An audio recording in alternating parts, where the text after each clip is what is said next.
Hola, buenas tardes. Doctora Susana Rodríguez, a sus órdenes. El día de hoy vamos a hablar acerca de enfermedad isquémica cardíaca. La cardiopatía isquémica o enfermedad coronaria se produce cuando las arterias que suministran sangre al músculo cardíaco se obstruyen de forma parcial o completa, originando que el flujo sanguíneo necesario no llegue al corazón.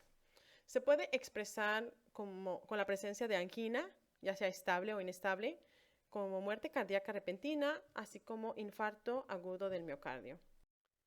Bueno, en el caso de angina, es un dolor pectoral secundario a isquemia cardíaca causado por espasmo o estrechamiento de la arteria coronaria sin necrosis muscular. Puede ser angina estable, angina vasoespástica o angina inestable. La angina estable usualmente es secundaria a aterosclerosis con una oclusión del más de 70%. Hay un importante dolor pectoral de distribución clásica y usualmente hay una depresión del segmento ST en el electrocardiograma. Esta angina, este dolor se resuelve con el reposo y con el uso de nitroglicerinas. En el caso de angina vasoespástica, también llamada prismental o variante, ocurre al reposo y es secundario a espasmos de la arteria coronaria, con una transiente elevación del segmento ST en el electrocardiograma, y el principal factor de riesgo es el tabaquismo, y los desencadenantes pueden ser el uso de cocaína, el consumo de alcohol y el uso de triptanos. El tratamiento es a base de bloqueadores de los canales de calcio, de nitratos y, si es el caso, dejar de fumar.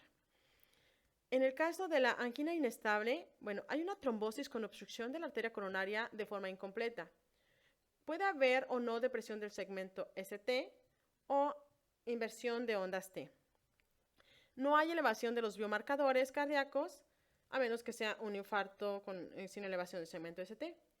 Pero es característico que haya un dolor pectoral, un aumento de este dolor que aumenta en intensidad y en frecuencia con el reposo. En el caso de muerte cardíaca repentina, es la que ocurre después de 1 hora de haber iniciado los síntomas. Es principalmente secundaria a arritmias letales como fibrilación ventricular y está asociado a enfermedades de la arteria coronaria en más del 70% de los casos, con enfermedades cardíacas y patologías cardíacas hereditarias como el síndrome del QT largo y el síndrome de Brugada. En el infarto agudo del miocardio, ocurre más frecuente secundario a una ruptura de una placa aterosclerótica de la arteria coronaria por trombosis aguda.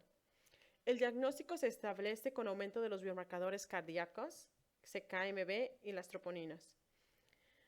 En el infarto cardíaco puede haber elevación del segmento ST si es un infarto transmural con engrosamiento completo de la pared miocárdica, con elevación del segmento ST y presencia de ondas Q profundas en el electrocardiograma. Cuando es un infarto donde no hay elevación del segmento ST, se trata de un infarto subendocárdico, que es la parte interna, muy vulnerable a isquemia, y hay una depresión del segmento ST. Las arterias coronarias que mayormente se ocluyen son la arteria descendente izquierda, la descendente derecha y la arteria circunfleja. Los síntomas de un infarto son sudoración, náuseas, vómito, dolor retroesternal severo, dolor en el brazo izquierdo y mandíbula inferior, dificultad para respirar y fatiga. El diagnóstico es muy importante. En las primeras 6 horas, el electrocardiograma es el estándar de oro. Hay una elevación del segmento ST de acuerdo al lugar donde esté ubicado el infarto. En la fase de isquemia hay una onda T negativa, en la fase de lesión hay una elevación del segmento ST y en la fase de necrosis ya existe onda Q profunda. Los cambios en el electrocardiograma, es un electrocardiograma normal, pero ya cuando es un infarto agudo vamos a ver la elevación del segmento ST. Después de horas ya va a haber una elevación del segmento ST con onda R profunda y aparece la onda Q. En el día 1 o 2 hay inversión de la onda T y una Q profunda. Ya después de días hay normalización del segmento ST, pero inversión de la onda T. Y después de semanas, ST y T son normales, pero persiste la onda Q. Las troponinas cardíacas aumentan después de las primeras 4 horas, con un pico en las 24 horas y se mantiene aumentada por 7 a 10 días. La troponina es la más específica en esos días. Los marcadores cardíacos CKMB aumentan después de 6 a 12 horas, con un pico a las 16 a 24 horas. Es predominantemente encontradas en el miocardio, pero también pueden aparecerse en el músculo esquelético. Son muy útiles en el diagnóstico de infarto, seguido de un infarto cardíaco agudo, debido a que los niveles regresan a su normalidad después de 48 horas. El infarto cardíaco grande es seguido de una gran elevación de las troponinas y de CKMB. Una de las complicaciones es la arritmia cardíaca que ocurre en los primeros días posteriores al infarto cardíaco. Es una importante causa de muerte después de llegar al hospital dentro de las primeras 24 horas postinfarto.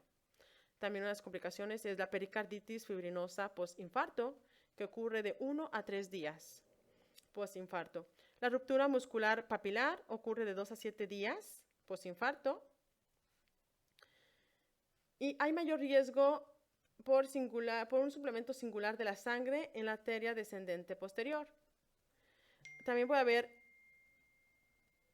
una ruptura interventricular septal que ocurre 2 a 5 días después del infarto. Una formación de pseudoaneurismas ventricular que ocurre de 3 a 14 días. Una ruptura libre ventricular que ocurre de 5 a 14 días por infarto. Un aneurisma ventricular verdadero que ocurre después de 2 semanas. O el síndrome de Dressler, que ocurre muchas semanas después del infarto, que es un fenómeno autoinmune que resulta en fibrosis pericárdica. También puede haber afectación del ventrículo izquierdo y edema pulmonar. Ocurre secundario a un infarto del ventrículo izquierdo, con una ruptura de la pared libre, ruptura de la papila muscular y con una regurgitación mitral. La localización es de acuerdo a en qué trazo se presenta la elevación del segmento ST o la inversión de la onda T. Si es septal, es en el segmento B1-B2, anteroseptal en B1 a B4, apical B2 a B3, anterior estricto B3 a B4, anterior extenso B1 a B6, también en D1 y en ABL, anterolateral en B4 a B6, en D1 y en ABL, lateral B5, B6, D1 y ABL, lateral alto, D1 y ABL, lateral bajo, B5, B6, inferior o diafragmático en D1, D3 y en ABF, posterior, hay signos directos en B7 y B8, pero signos recíprocos en B1 y B3. Posterior inferior, hay signos directos en B5 y B6 y signos recíprocos en B1 y B2, y en ventrículo derecho hay elevación del segmento ST en B1 y B2 y también en B4 a B6. Las arterias bloqueadas, principalmente es la arteria descendente izquierda, si el infarto es anteroseptal o anteroapical. Si el infarto es anterolateral, puede ser la arteria descendente izquierda o la arteria circunfleja.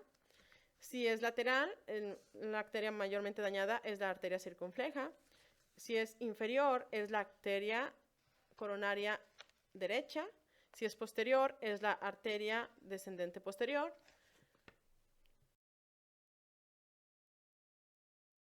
Medicamentos, bueno, usamos los nitratos como la nitroglicerina, el isosorbide, o los bloqueadores de canales de calcio, más comúnmente la nifedipina, la niterdipina, el verapamil o el diltiazem. Gracias. Espero que les sirva esta información.